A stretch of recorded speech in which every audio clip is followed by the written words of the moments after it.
Union home ministry ने Jammu Kashmir police, खुफिया network आदि सहित कई सिक्योरिटी एजेंसियों को उन नागरिकों की कॉम्प्रिहेंसिव लिस्ट तैयार करने के लिए कहा है जो आतंकवादियों के संभावित टारगेट हो सकते हैं और इस पर एक योजना तैयार कर सकते हैं कि कैसे उन सभी को पर्सनल सिक्योरिटी प्रदान किए बिना उनकी रक्षा करना, जो एक असंभव कार्य है।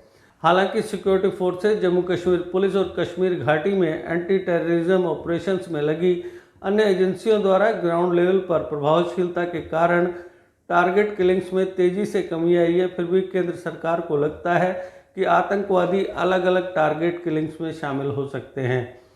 यह सुर्खियों में बना रहता है क्योंकि आतंकवाद का ग्राफ काफ़ी कम हो रहा है और उन्हें पुलिस और सिक्योरिटी फोर्सेज के हाथों बड़े उलटफेर का सामना करना पड़ रहा है।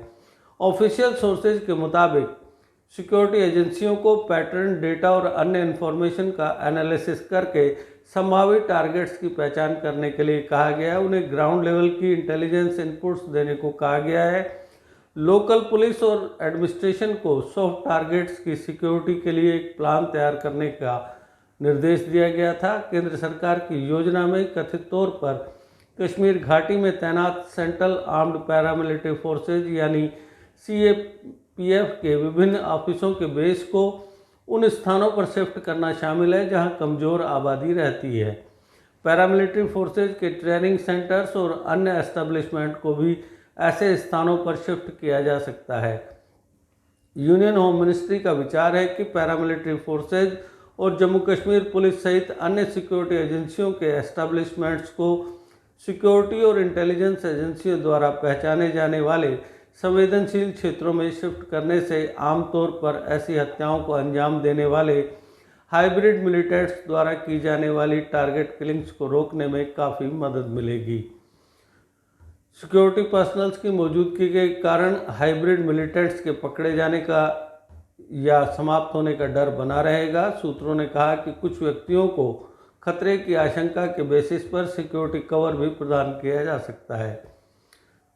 क्षेत्रों और वक्त में पैटर्न का एनालिसिस किया गया है कि ज़्यादातर टारगेट किलिंग्स दोपहर या शाम के वक्त हुई। यह पता चला है कि आतंकवादी नागरिकों को मारने के बाद इसी तरह मौके से फरार हो गए।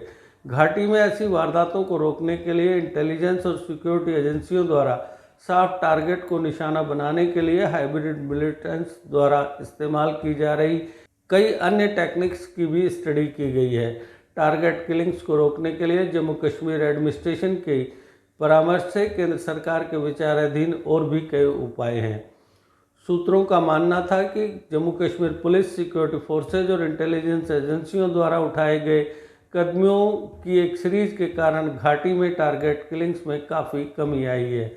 हालांकि उन्हें लगता है कि टॉप कमांडरों सहित कई अन्य सहयोगियों की हत्या के कारण आतंकवादी बेहद हताशा में टारगेट किलिंग्स में शामिल हो सकते हैं, लेकिन सिक्योरिटी फोर्सेज उनके मंसूबों को नाकाम करने के लिए पूरी तरह तैयार हैं।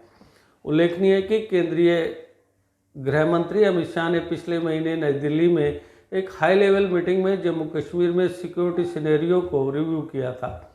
Lieutenant governor Manoj Sinha, top security और इंटेलिजेंस एजेंसियों के ऑफिसर्स, सिविल एडमिनिस्ट्रेशन और जम्मू कश्मीर पुलिस के प्रमुख ने मीटिंग में हिस्सा लिया था। मीटिंग में अन्य मुद्दों के अलावा आतंकवादियों द्वारा टारगेट किलिंग्स और उन्हें कंट्रोल करने के कदमों पर भी चर्चा की गई थी। अपने करियर की चिंता अब आप छोड़िए करियर मेकअप इंस्टीट्यूट पर, क्योंकि करियर मेकअप इंस्टीट्यूट आपको दे रहे हैं बेहतरीन स्टाफ की टीचिंग के साथ सरकारी नौकरी में 100% सिलेक्शन की गारंटी। करियर मेकअप इंस्टीट्यूट में आपको JKP बॉर्डर बटालियन, VLW, नायब तहसीलदार, junior assistant, combined JKSSB courses करवाए जाते हैं। इसके अलावा JKPSI कोर्सेज के लिए फ्रेश बैचेज भी शुरू हो रहे हैं। यही नहीं, 12th क्लास के रीअपेयर स्टूडेंट्स के लिए भी कोचिंग क्लासेस उपलब्ध हैं, जहां स्टूडेंट्स को फ्रेश कोर्सेज के साथ बोर्ड एग्जाम्स के लिए इम्पोर्टेंट स्टडी मटेरियल भी मिलेगा। और तो और जो स्टूडेंट्स दिन में जॉब के कारण कोचिंग नहीं ले पाते, उनके लिए करियर मेकअप इंस्टीट्यूट JKSSB के कंबाइंड कोर्सेज के लिए इवनिंग क्लासेस भी शुरू कर रहा है।